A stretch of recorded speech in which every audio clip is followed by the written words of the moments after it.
समझाओ अपनी बेटी को कि औरतों को एडजस्ट करना ही पड़ता है। पति परमेश्वर होता है। क्या हुआ अगर उसने कुछ कह दिया या गुस्से में हाथ उठा दिया तो? इसमें इतना बवाल करने की क्या ज़रूरत है? औरतों को तो पता नहीं क्या क्या सहना पड़ता है। एक बात इसके दिमाग में डाल दो कि ये इस घर में नहीं रह सकती। दामाद जी से लड़कर।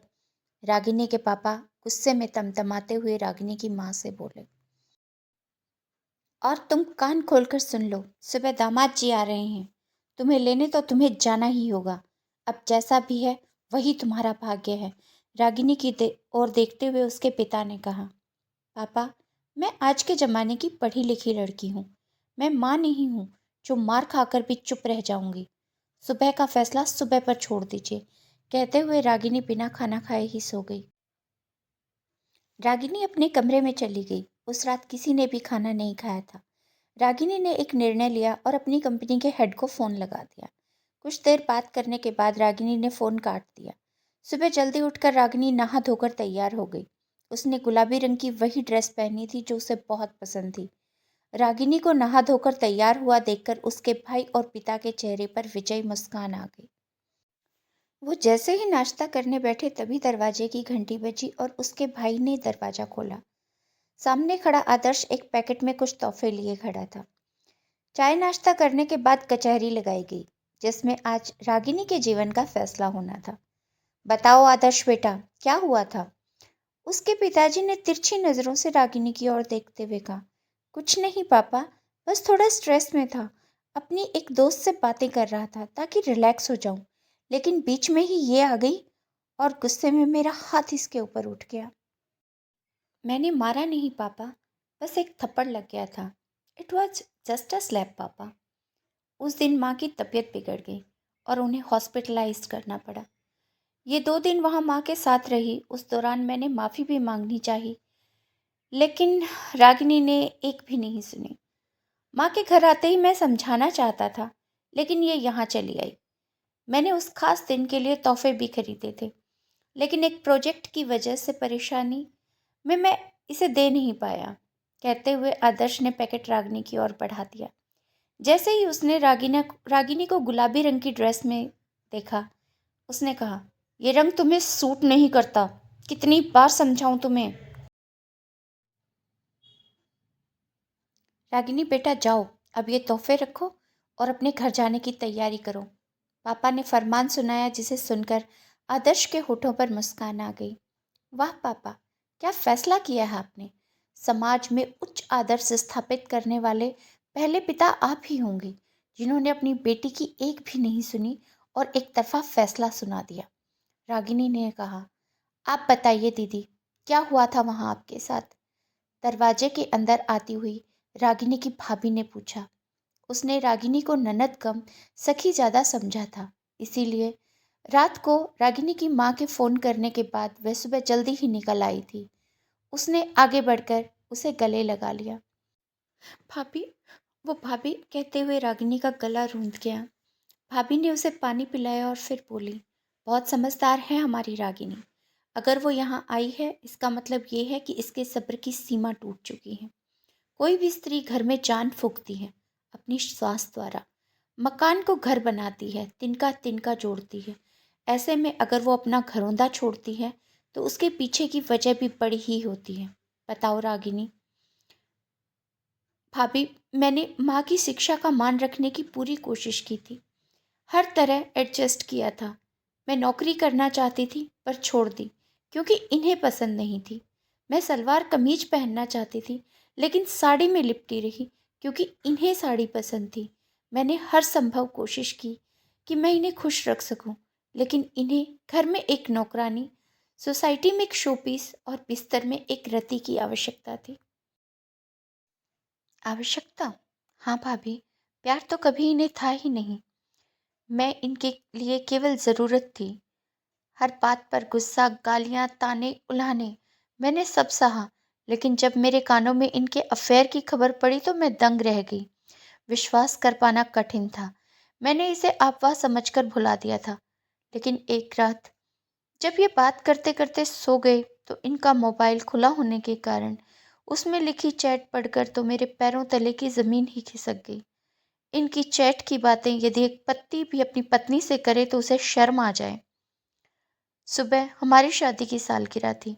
रात को ही इन्होंने पापा मम्मी को फ़ोन कर दिया था कि पार्टी कैंसिल है, लेकिन पार्टी तो थी, वो भी इनके खास दोस्तों की। सुबह उठकर तैयार होकर पूजा करके मैंने इनका फ़ोन इनके सामने रखते हुए इन्हें चाय दी। कुछ देर बाद मैंने पूछा कि ये संगीता कौन है। इन्होंने किसी भी संगीता को जानने से साफ इनकार कर दिया, परंतु जब मैंने इनकी चैट सामने रखी तो उन्होंने मुझसे कहा कि मेरा काम घर के काम करने का है, तो मैं सिर्फ उसी से मतलब रखूं, इनके मामले में टांग ना अड़ाऊं। ये कहकर ये बाहर चले गए। मैंने माँ की खुशी के लिए पूरा दिन मुस्कुराहट का आवरण ओढ़े रखा। शाम को सभी मेहमान आ गए थे, लेकिन इनका कोई पता ठिकाना नहीं था। फ़ोन ये उठा नहीं रहे थे। मैं मेहमानों की सेवा करते करते और इंतज़ार करते करते मायूस हो गई थी। तभी ये दनदनाते हुए आए और सीधे अपने कमरे में चले गए। काफ़ी देर बाद भी जब ये बाहर नहीं आए तो माँ ने मुझे इन्हें बुला लाने को भेजा। मैं अंदर गई तो ये फ़ोन पर किसी से बात कर रहे थे। फ़ोन कटने पर इन्हें परेशान देखकर मैंने पूछा, क्या हुआ? कोई परेशानी है क्या? ये मेरी उस पूरे दिन में आदर्श से हुई पहली बात थी। ये मुझ पर भड़क गए और गालियां देने लगे। मनहूस औरत, तू मेरी परेशानी है। तुझ में इतनी भी अक्ल नहीं है कि नॉक करके अंदर आना चाहिए। ये कमरा मेरा भी है आदर्श, और उसके लिए इससे पहले कि मेरी बात पूरी होती, इनका थप्पड़ मेरे गाल पर रसीद हो चुका था। बाहर खड़े लोगों के लिए मैं परिहास का विषय बनकर रह गई।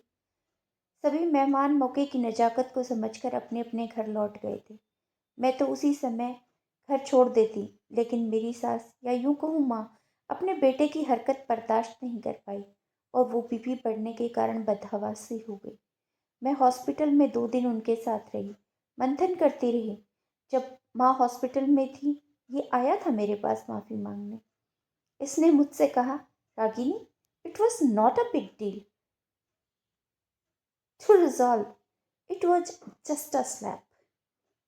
एक थप्पड़ ही तो मारा था यार, अब इसके लिए क्या मुंह फुलाना। मैंने यहाँ इसलिए कुछ नहीं बताया क्योंकि मैं आप सबको परेशान नहीं करना चाहती थी, लेकिन अब और नहीं सह सकती। मैं इस इंसान को, जिस लड़की ने कभी किसी की ना सुनी, उसने खुद को इसके लिए पूरा बदल डाला, लेकिन इसे उसकी इज्जत करनी नहीं आई। ही डजेंट डिजर्व मी। मुझे तो क्या, दुनिया की किसी भी लड़की को ये डिजर्व नहीं करता भाई। रागिनी रोती रही और बताती रही। आपने क्या कहा था पापा? पति परमेश्वर होता है। परमेश्वर मान लेती हैं हम स्त्रियां पुरुषों को, मगर उनका परमेश्वर सा आचरण हो तो सही। आप दोनों के घर में मेरी कोई जगह नहीं है, मैं समझ गई हूँ। बोझ नहीं बनूंगी आप दोनों पर। नौकरी करूंगी और अपना भविष्य खुद बनाऊंगी, जैसे शादी से पहले करती थी। रागिनी ने अपनी बात स्पष्ट की। रागिनी की माँ और भाभी दोनों की आंखों में आंसू आ गए थे। रागिनी की आप बीती सुनकर, जबकि पिता और भाई शर्मिंदा थे अपनी सोच और शब्दों पर। आदर्श ने आगे बढ़कर उसे गले लगा लिया और कहा, मैं तुम्हारा अपराधी हूँ रागिनी, माफ कर दो मुझे, आज के बाद ऐसा कभी नहीं होगा। लेकिन रागिनी ने उसे खुद से दूर करते हुए कहा, माफ करके देख चुकी हूँ मैं कई बार, लेकिन इस बार नहीं। जो एक बार हाथ उठा सकता है, उसका क्या भरोसा कि वो दोबारा नहीं उठाएगा। मेरी नहीं तो माँ की ही सोच लो रागिनी, वो तो तुमसे बहुत प्यार करती है ना। आदर्श ने अपना अंतिम दांव चला। रागिनी ये सुनकर मुस्कुरा दी और बोली, मुझे ये हिम्मत मेरी उसी माँ ने दी है जिसकी दुहाई तुम दे रहे हो आदर्श। आदर्श को ये सुनकर जबरदस्त झटका लगा था। तभी दरवाजे पर दस्तक हुई। रागिनी ने दरवाज़ा खोला तो एक ड्राइवर बाहर खड़ा था। उसने कहा, मैं राय इंटरनेशनल से आया हूँ। दीक्षित साहब ने आपके लिए गाड़ी भिजवाई है और ये पैकेट भी। अब मुझे इजाज़त दीजिए। थैंक यू, कहते हुए रागिनी ने उसे जाने की इजाज़त दे दी। दरवाज़ा बंद करके रागिनी अंदर आई और अपनी सूटकेस लेकर बाहर जाने लगी। रागिनी की भाभी ने उसे पूछा, इसमें क्या है रागिनी?